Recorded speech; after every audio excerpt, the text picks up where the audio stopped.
ratio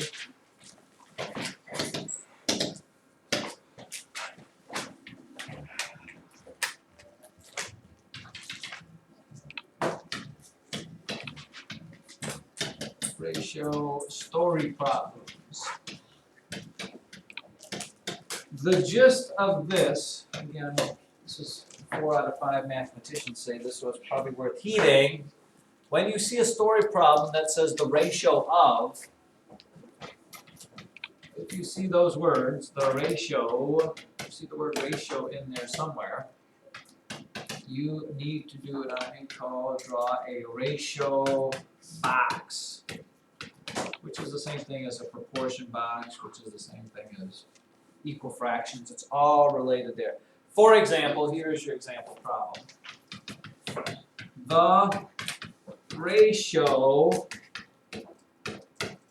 of salamanders to frogs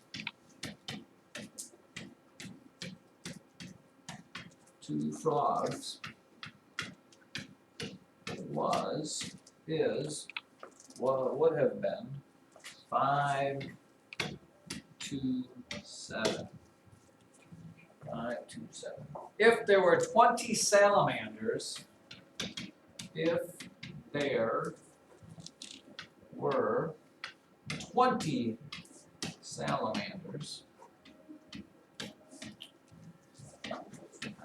how many froggies? How many frogs? Ran out of room here. So once you see that it says that it's a ratio, you need to come on the side of whatever your paper. This is what I need to see on your paper. You don't have to write that whole problem out, but you need to do this. You make this ratio box where this first column is the ratio, the second one is the actual, and the other two, the rows, are the two things you're comparing. I am comparing salamanders to frogs. Make the teacher happy, write all that stuff down, and everybody will be happy. And then you have to remember that order is important, people. When they give you ratio, okay, it was salamanders to frogs, so it's salamanders to frogs. 5 is salamanders. 5 is one of these. What happened to my little, oh, there it is. 5 salamanders, that's my ratio, to 7 frogs.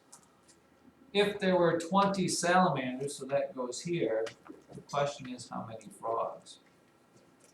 And that's solved just like an equal fraction, whatever thing. You think about this being the equal sign, and this is the fraction. 5 over 7 equals 20 over, and you can do that right here in this box. You multiply by 4 to get to 20, so you multiply 7 by 4 to get 28. 28 what? 28 frogs. Come on, pen. 28 frogs. For some reason, Mr. Board is just a little behind the times. It's late. Usually it's because there's something happening in the background that we just can't see. 28 frogs. Here's another example. Let's write this one down. How about 3 sacks of concrete will make 12 square feet of sidewalk. 3 sacks of concrete will make, wow, spell that right, will make 12 square feet of sidewalk.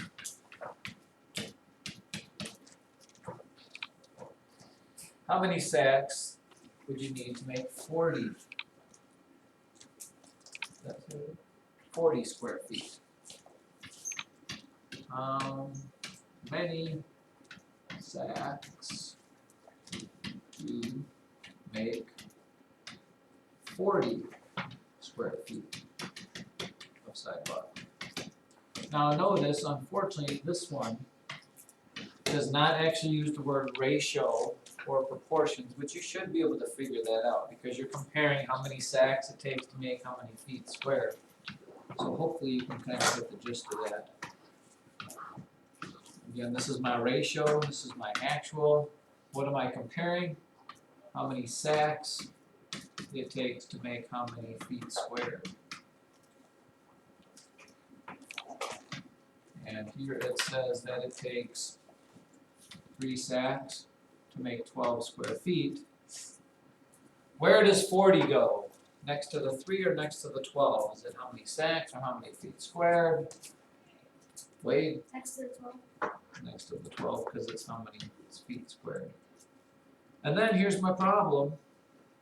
12 times what is 40?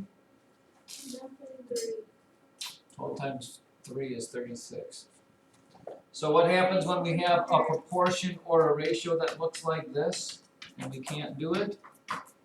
Cross multiply. There you go. You learned something, cross multiply. 12 times n, 12 times some number equals 3 times 40. So 12 times some number equals 120. And we just studied missing numbers. What do you do when there's that 12 times things? How do you solve that? We did this yesterday, didn't we? Yeah, Missing divide by numbers. Yeah, you just divide by what's in front of the letter. If I divide by 12, this goes away. 120 divided by 12 should be easy for you. 10. You take 10 bags of concrete to do 40 square feet. Is that? It's always good when you get it.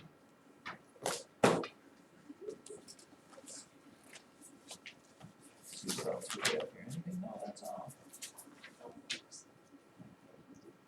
Perfect. Alright. For the model.